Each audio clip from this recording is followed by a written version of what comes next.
زندگی میں ایک مرتبہ حج کرنا ہر مسلمان پر فرض نہیں ہے،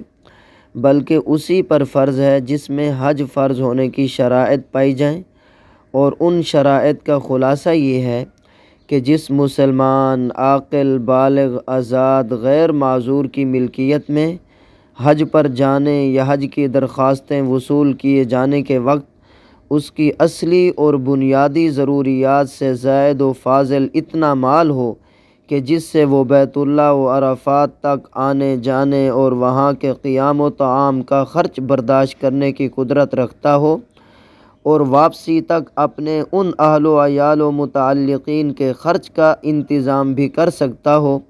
جن کا نان و نفقہ اس کے ذمہ واجب ہے، اور راستہ بھی امن والا ہو اور حکومت وغیرہ کی طرف سے بھی کوئی رکاوٹ نہ ہو،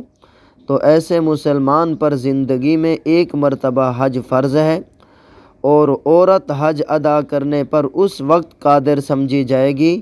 جبکہ اس کے ساتھ شوہر یا کوئی شرعی محرم حج کرنے والا ہو،